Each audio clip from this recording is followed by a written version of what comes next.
প্রিয় রাজ্যবাসী, আমাদের রাজ্যের ছোট্ট একটি বাচ্চা মেয়ে মনুশ্রী চৌধুরীর লড়াইয়ে, প্রাণ বাঁচানোর লড়াইয়ে আপনারা ইতিমধ্যে সামিল হয়েছেন। ওনাকে খুশি মনে যা যা সাধ্যমতো আপনারা হেল্প করেছেন।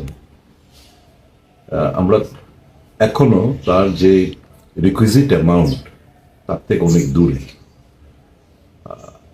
আমার মনে হয় রাজ্যের মানুষ আরেকটু যদি হেল্প করতে পারেন তাহলে বাচ্চা মেয়েটি প্রাণটা আমরা বাঁচাতে পারবো। সময় খুব একটা নেই, ভালো গতিতেই চলছিল, কিন্তু ওই খবরের কাগজে যখন দেখলাম রাজ্যের মুখ্যমন্ত্রী কেন্দ্রীয় স্বাস্থ্যমন্ত্রীর সঙ্গে ব্যাপারটা টেক আপ করেছেন, আমাদের মাননীয় মেম্বার অফ পার্লামেন্ট উনিও দেখা করেছেন, সমস্ত জিনিসটাই থমকে গেছে।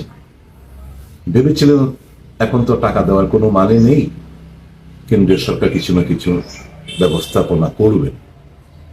প্র্যাকটিক্যালি যা খবরের কাগজে আমরা দেখেছি, বাস্তবে বিগ জিরো। দেখ, আমি এখন ব্লেম গেম দিতে চাইছি না। লক্ষ্য একটাই, ত্রিপুরা রাজ্যের মানুষের লক্ষ্য একটাই, এই বাচ্চা মেয়ে মনুশ্রীর কিভাবে প্রাণটা বাঁচানো যায়। প্রায় 5 কোটি টাকার মতো ইতিমধ্যে সংগ্রহ হয়েছে যতটুকু আমি খবর জানি। জনপ্রতিনিধি, কর্পোরেটর ক্ষুদ্র একটা অংশ দিয়েছে, বাকিরা দেয়নি। আমি সকলের কাছে অ্যাপিল করব, খুশি মনে যেন এই মেয়েটির প্রাণ বাঁচানোর লড়াইয়ে আমরা যেন সবাই সামিল হতে পারি। বেশি না, 35,000 লোক যদি 2,000 টাকা করে দেয়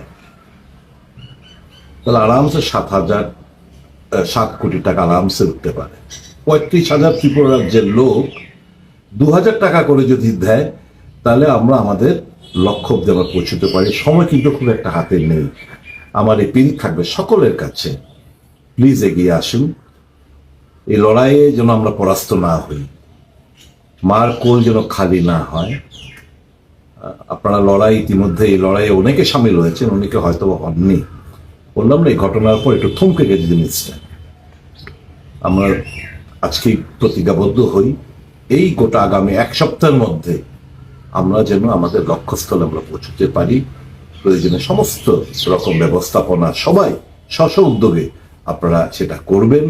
আর আমার এই বক্তব্যের সাথেই ওই মেয়েটির বাবার যে স্ক্যানার, সেটা আমি জুড়ে দিচ্ছি। আপনারা সবাই খুশি মনে মেয়েটির প্রাণ বাঁচানোর লড়াই আপনারা সামিল হবেন, এই প্রত্যাশা রাখি। সকলকে আমার অনেক অনেক নমস্কার।